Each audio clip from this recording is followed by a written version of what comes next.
Okay, hello. Welcome, everyone. I'm going to be talking about Reason today. So you've probably all heard about Reason. It's been floating around Twitter, and all the hipster kids have been talking about it. But we're going to cover what Reason actually is, how it compares to other alternatives in its field, what benefits it gives you, what drawbacks there are, and how it relates to the thing we know and love called React. So, first of all, you're all good engineers. Over the years, the code's gone from looking like this, to looking like this, to looking like this. And you've amassed this menagerie of tools, libraries, and frameworks to create extensible, reusable, testable code that means you can create these really rich and very complex applications in JavaScript in a way that would have been totally impossible many years before.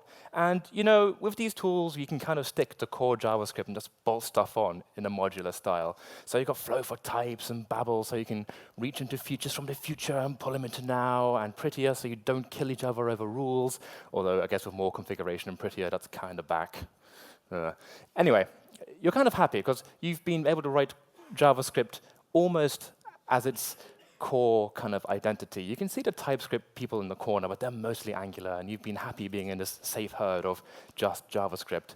Then one day, Zheng Lu goes on stage and goes, hey, we think you should write all your React apps in this new language called Reason. And you put your head in your hands, you go, oh no, I didn't want to do another compile to JS thing. I was burnt by CoffeeScript, and it's just, oh, no, not again. But then you look closely, and you see, just in the corner, it says syntax and toolchain for OCaml. OCaml, so you check your watch, it's not April 1st, and you think, OCaml? That thing that people with beards write? But yeah, you're confused. So what is Reason? Reason is a new meta-language for OCaml. So it gives you a syntax that's familiar to JavaScript developers. It also gives you a compiler workflow, so you really can turn OCaml code or Reason code into JavaScript, and gives you docs, libraries, and utils to help you along the way and make the developer experience incredibly pleasant. And yeah, you probably have questions like, OCaml? OCaml? OCaml? This is the system language that's been around for 20 years and has been doing steady work in the background, and no one's really ever noticed it. It's very performant, it's very precise, it's got great types, and you know, you're kind of wondering, okay, I guess it's a decent language, but can an old language like OCaml really be relevant to us today? It wasn't popular 20 years ago, it hasn't taken the world by storm, why should we care? Well, there's been a bit of a trend in sort of re-unearthing languages that have had a long history and find that they're actually very useful when applied to modern problems. Take, for example, Erlang and its newer, hipper, younger cousin, Elixir. Erlang has been running telephony systems for the last 20 years. It does really good high concurrency, distributed computing with excellent fault tolerance, which is suddenly important again now that we've moved to an era of parallelized cloud computing. And you know, people thought like, yeah, I guess this is cool, and the Beam VM is great. But they didn't really take it seriously until some small company called WhatsApp wrote their stack in it, and they could make a very, very large network, very performant applications that required very few engineers and relatively little hardware. And everyone thought like, oh yeah, I guess old languages can be useful sometimes, but didn't really pay much attention to it. Then WhatsApp got bought for $19 billion, and everyone loves Erlang. I saw companies just put Erlang in their CV, hoping they get bought for money. Oh man, it was crazy. But now Elixir's cool, and everyone loves it. So you go like, all right, old languages can be useful in a modern context, but Marcel, you absolute idiot, OCaml doesn't run in browsers. And you'd be correct. But unfortunately, that problem has been solved by a company that specializes in selling very, very fancy keyboards for very, very high price tags.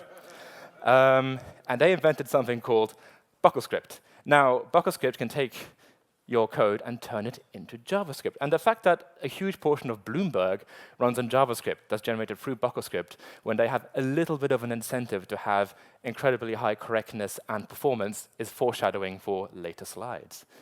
BuckleScript is now an independent entity, I should mention, so it's no longer owned by Bloomberg, which has been very kind of them. Hongbo, the guy who's the chief maintainer, is a brilliant soul, and if you ever meet him, like, buy him a drink from me, because his work is incredible. So this is your basic flow. You go from OCaml/Reason, they're just different syntaxes on the same thing, through BuckleScript, and out comes JavaScript. So at this point, you're probably wondering if I'm taking the piss, like if this is some sort of obfuscated coding contest to see how far around we can go before we come back to JavaScript.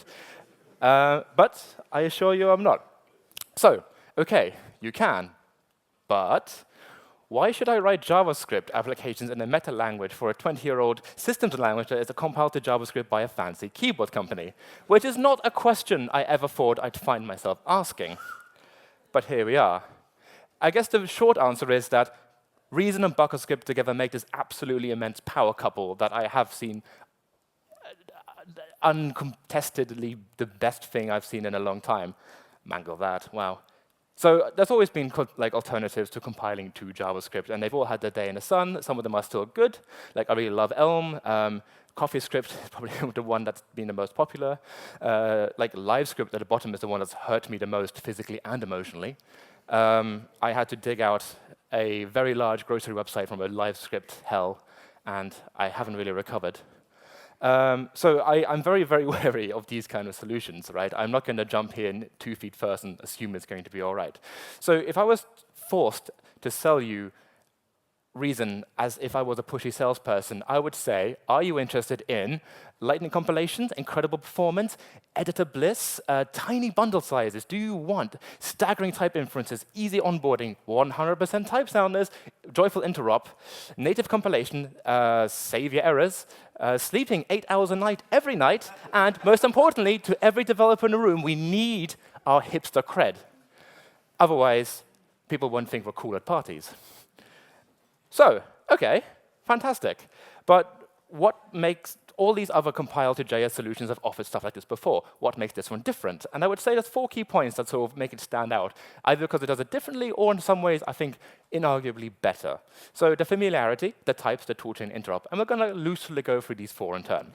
So what's writing in ReasonML actually like? And I would say it's familiar but powerful. There's been a real attempt to make it incredibly easy to read and write ReasonML if you're already a JavaScript developer. So you can almost just start writing code like you normally would, very, very close, and be fine. It'll compile, it'll be great. But it has all these really fantastically powerful language features like expressive types and pattern matching that you can use to enhance your code if you choose.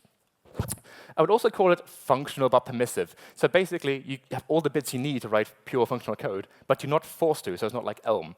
You can still mutate stuff if you really want to. If you're in some hole where you have to interface with some other thing, and the only way to do it is mutation, you don't have that sort of worry that you're going to be put in a position you can't dig yourself out of because of the limitations of the language, which is nice, because the real world is dirty. And as an example of this, Reason recently released the version 3 of its language, where we went from this sort of more functional syntax on the top that many people might be used to, where you have X and Y and Z, no commas, no brackets, to functions that look exactly like JavaScript ones, right? And there was actually a bit of a kickback to this, where people was like, no, man, this is just extra noise, it's terrible. And in many ways, that's absolutely true. But we did some user testing, and we found that having the more familiar syntax actually really encouraged people to give this a go and stick to it. The syntax matters, because not everyone has time or the enthusiasm to look at these things in great detail, figure out, have their brain sort of do the new pattern matching on code to feel comfortable with what they're writing. So yeah, definitely a strong dedication to getting people on board. To the point that we recently had a nice victory where we all posted what kind of project we're working on, and someone ran in saying, hey guys, what kind of JavaScript is that? And we count that as a win. Because we were really serious about getting JavaScript into people's ReasonML into people's hands. It's important to us that people use it and that it becomes a domineering force, because I think it has a lot to offer, but we don't want that to be a barrier to entry either. So this is all talk. So can we really get started with Reason very, very easily? Let's assume that we just kind of skimmed the ReasonML website. So you see a few pieces of code example, we click through a bit, we follow the quick start guide, we tell, OK, apparently you have to add this PS platform thing, fine. All right, and then you get this template thing you can do. So for a basic Reason app, and you hit the enter button and hope for the best. Yeah, and then you look at the directory, and it's very familiar. You've got your node modules, like we expect. You get a package.json, a source file, and a couple of things we don't find familiar, like a bsconfig file. So let's go and dive into that. We open our editor. We can see all our files. There's something in a source that says demo.re. You think well, that's probably where the application code lives, and you'd be correct. So here we can see JS log, and here's a string. So like, well, I guess that must be like console log, and JS is some sort of utility library that helps out. And that'd be right. And you can also see that we've gone from having just demo.ra to demo.bs.js as well, because my editor automatically compiles whenever I do anything, which is exactly how fast the BuckleScript compiler is. You don't have to have a separate step. It just is. So yeah, OK, cool. We have a look inside the package.json, and we see normal kind of stuff, build and start, where we just call BSB rather than things like Webpack. BSB is just BuckleScript, and we say make world, which means to get all the code and get all the dependencies and output the JavaScript. I'm going to quickly silence my phone because it keeps binging. Sorry about that. All right, so. And the only other thing that really requires any attention is this bit that says, well, actually, that's it. Hooray. Oh, yeah, I named it pizza because I was really hungry while I was writing this. OK, and here's the bs.config file. So as you can see, it's not very complex at all. We have a section that says where the reason code lives. Here we say it's in the source folder. That's fine. We have a module thing saying common.js. ES6 is also available. And we say in source, which basically means like when you compile your reason file into a JavaScript file, co-locate it next to the JavaScript file. And the rest of the stuff we don't need. Namespaces is just a cool thing for libraries, and REFMT is saying what version of the prettier equivalent we should be using. So OK, my editor compiles this, but let's verbosely compile this as well by just saying yarn start. And it compiles. Fine, no errors. It's good. We look inside the compile file and we say, like, yeah, JS log turns into console log. And interestingly, it can tell it's not a pure function. Groovy, right? And then we're like, OK, let's put a simple adding function together and see what happens. And we already know we can essentially use the JavaScript syntax. But here we have this cool little bit of type hinting where CodeLens goes like, hey, this takes 2 ints and puts out an int, right? And your result also going to be an int. You're like, yeah, you're right.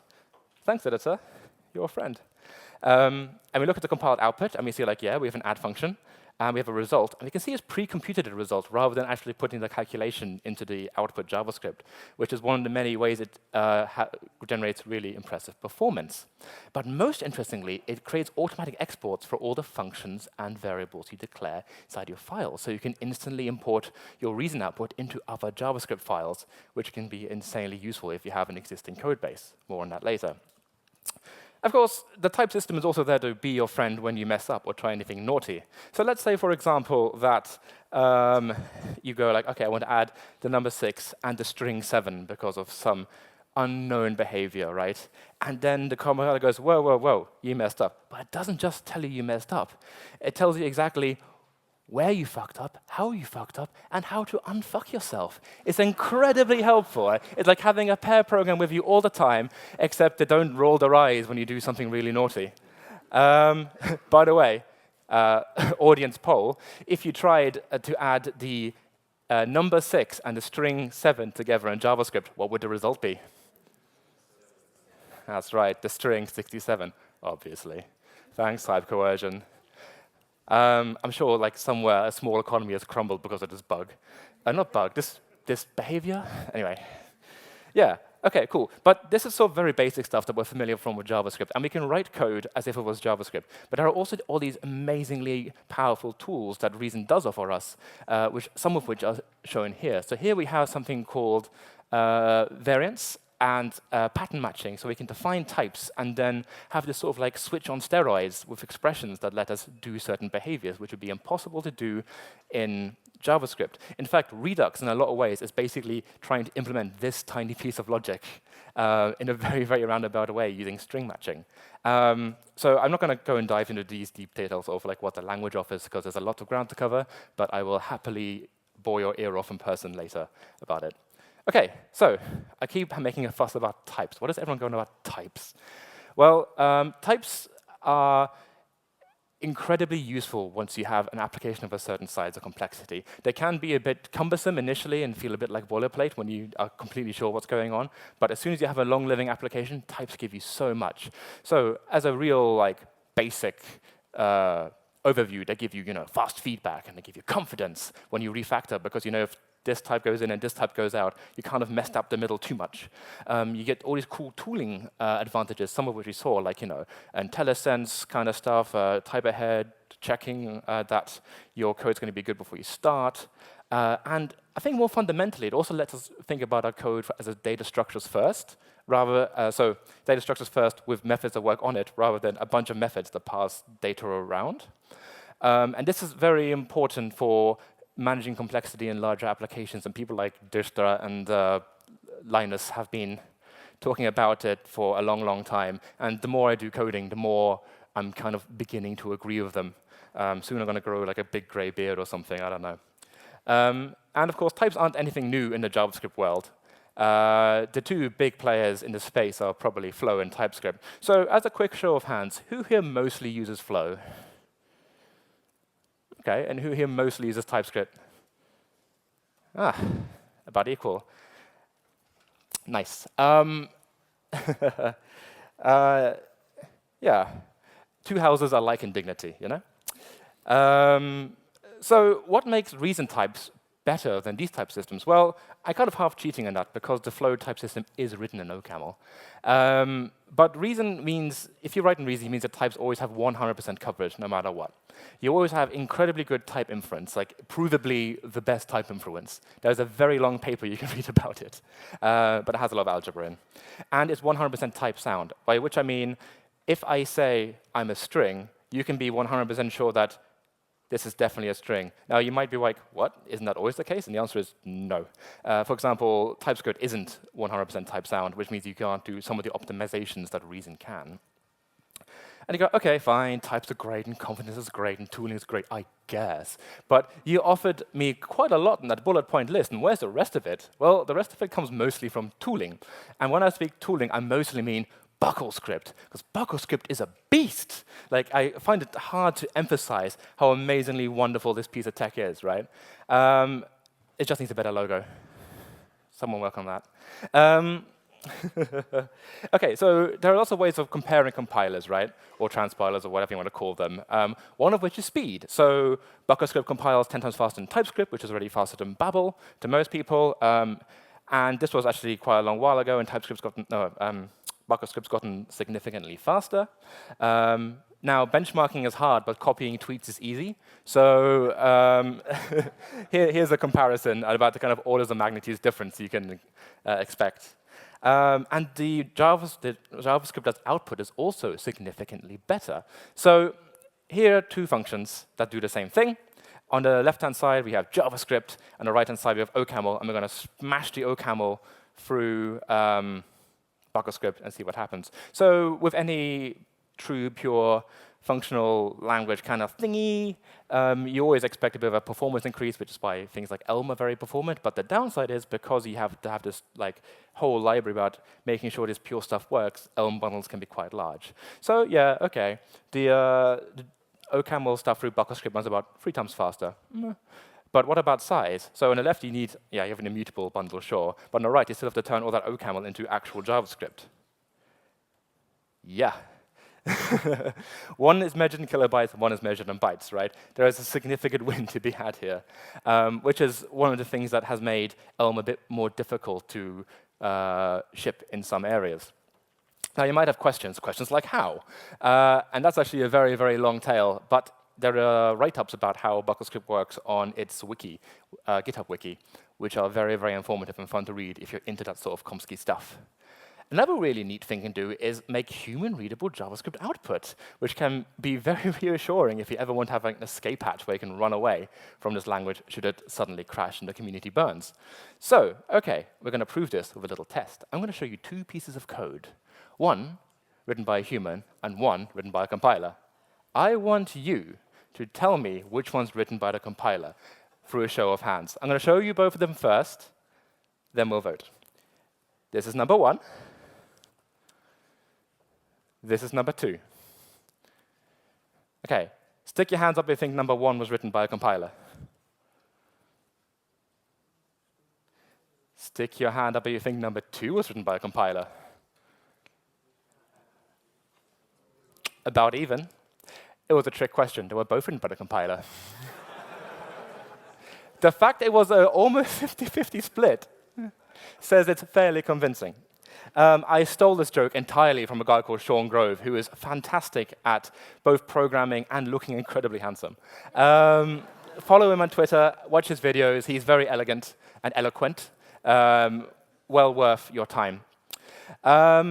So what we've really done here is like gone through our stack and said like, well, we've kind of gotten rid of needing nearly all of this. So Flow is obviously replaced by the inherent types.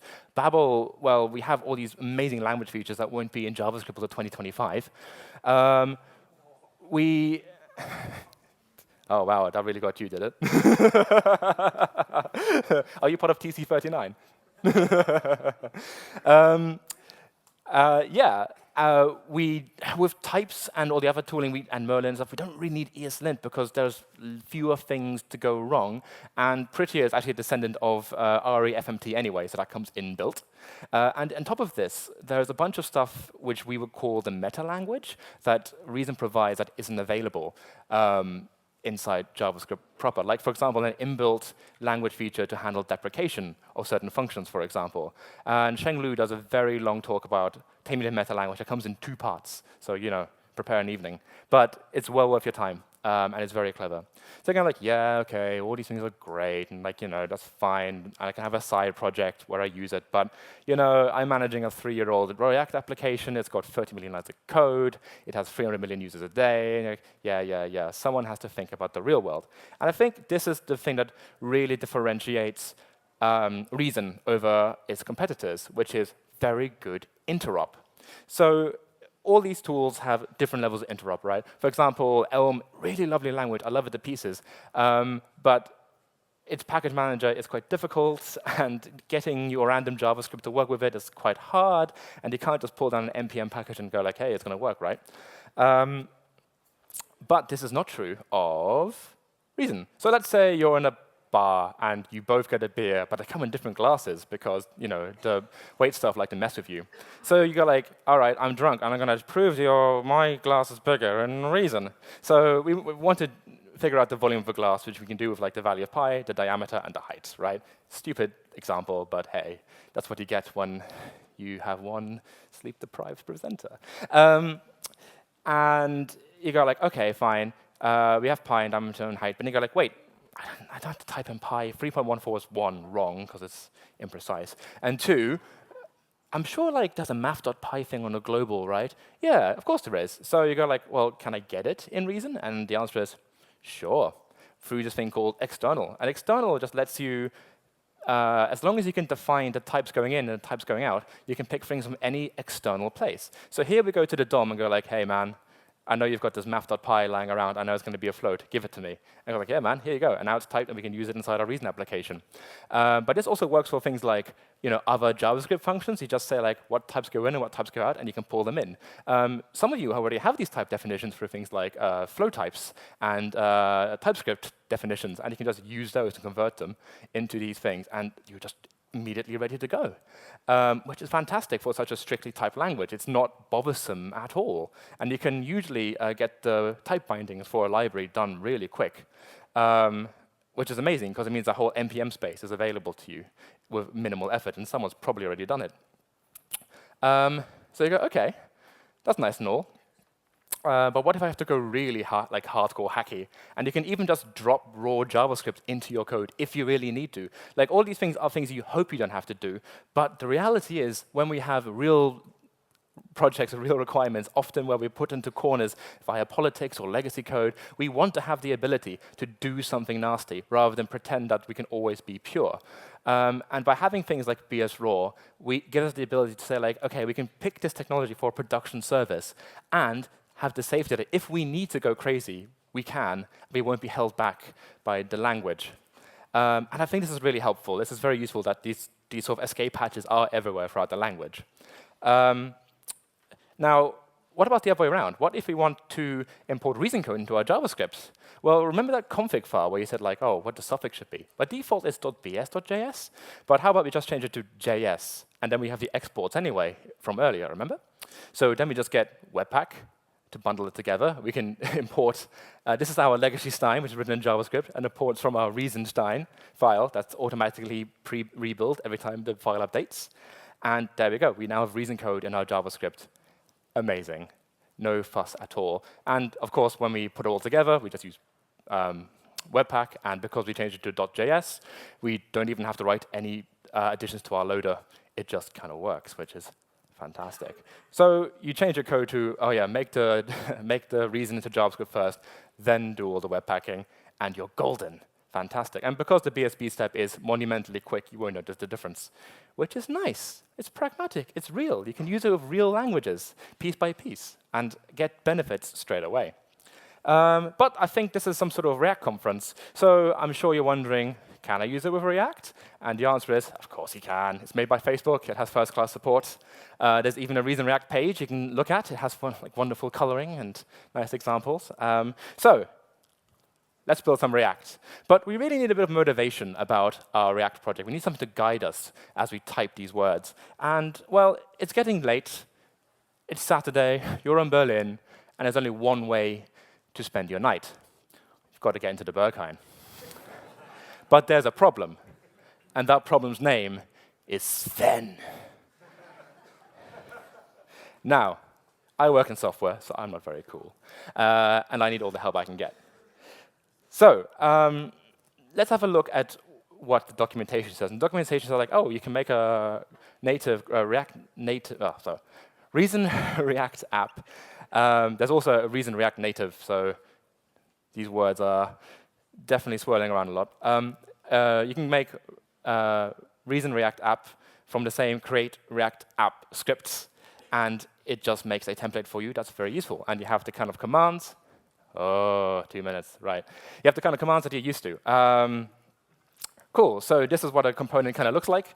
As you can see, we have some of the BS stuff we talked about before, so we can like import our CSS, no problems. There are much cleaner ways of doing this, but this is the example, so it's very understandable. We have a component that's stateless. We have, this is like, OK, we want to stateless component. We're going to spread this inside the make, and then just override the render function. So it's kind of doing what functional components do in JavaScript now, just a bit more explicitly. And then we say, like, OK, render. We have our JSX. JSX is supported natively by Reason, which means one less thing to worry about. And then the rest is quite familiar. The only thing that might be unfamiliar is this whole Reason React string to element thing, because we have to turn the strings into something that's actually HTML. And we can shortcut this later, but the example is very verbose, so people can understand what's going on. I'm going to skip a little bit towards the end because of time constraints, unfortunately. But talk to me after about things like testing, enzyme, and all this other cool stuff. Just be aware that it's available. Many of the tools you use nowadays are great and ready to go. There's these things called reducer components, where we can do the stuff that Redux does, but all inside one component. So you have types through Reason that you then put through a pattern matching thing to transform your state, which means that essentially, rather than ever having to do like set state, you have all the ability to do Redux inside a component itself because of the language features, which means that we get stuff like platforms like Messenger.com, which have been recently converted to Reason, or mostly Reason, having huge benefits, like going from a very long build time to less than 100 milliseconds per build to 10 bugs per year, when they used to have that nearly per day. They had refactor times from code go from days to minutes because of the type system giving them assurances and pointing out where things go wrong. And I guess this leads to the question of, should you use ReasonML today? I have been giving talks around ReasonML for quite a while. And I used to say no and say, keep a watch on it and maybe use Elm if you want to use something today. And there are difficulties with it, right? So it's immature. So I mean, at the beginning, I said, like, they changed the way the syntax of the language goes. And they gave upgrade scripts and whatever. But yeah, you've got to be prepared for some stuff. It's got a smaller ecosystem, so there's fewer blog posts and stuff to latch onto. Or I guess there's also fewer blog posts that are out of date. And it's a new community, so people are still kind of figuring out the best approach to certain things, and you have to apply a little bit of stuff, a little bit of brain power yourself. Now, I've been personally driven mad at points, trying to make stuff work, driven into a dark cave, touching just a bottle of whiskey in my wits.